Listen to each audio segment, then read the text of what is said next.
We are from Jogja, the heart of Java. Our language mantra flows down like lava. Sugeng rawuh rek. Kula Nadia. Kula Tias. Kula Aldi. Kita sedaya arep jelasaken babagan tembung macapat. Apa sih sing dimaksud tembung macapat iku? Tembung macapat yaiku jenis puisi tradisional Jawa kang kaiket dening paugeran tertentu, yaiku guru gatra, guru wilangan, lan guru lagu. Lan biasane ditembangake. Tembang iki gambarake lakone urip manungsa saka lair nganti mati, ngemot piwulang moral, lan dadi sarana pasinaon budi pekerti. Asale saka macapat ana sing percaya menawa macapat pisanan diciptakake dening Prabu Dewasesa utawa Prabu Banjaransari saka Sigalo ing taun 1279 Masehi. Pumanggih sanesipun ngandharaken bilih macapat menika boten dipundamel dening tiyang setunggal, ananging dening tiyang kathah kalebet wali sanga.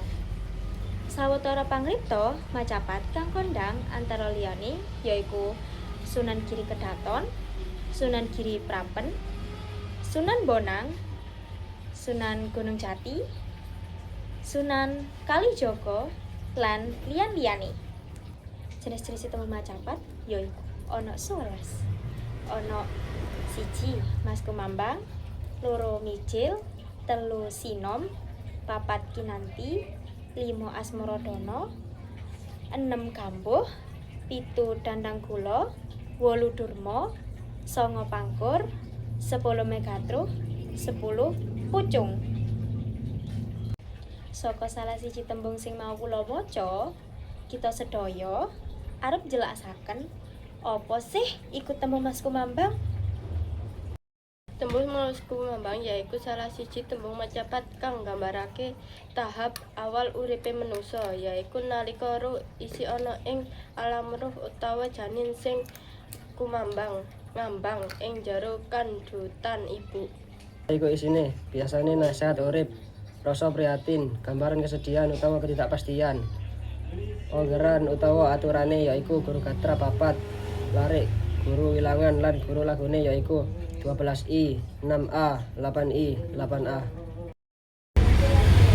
Ojo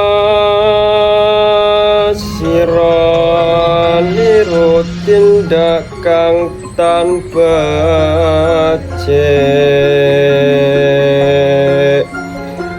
sanajan wong liya lamun pamuruke bajik miwah ing tindak prayoga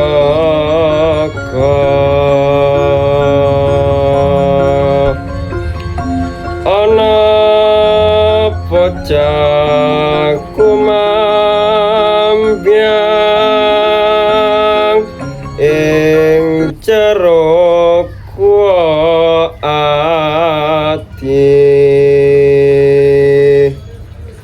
tan kena daya ngililir ngenteni babadiang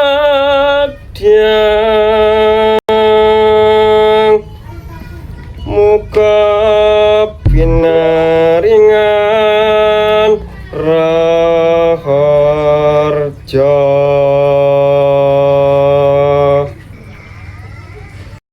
Iku wae sing iso kita jelasne sepurane yen ana salah maca.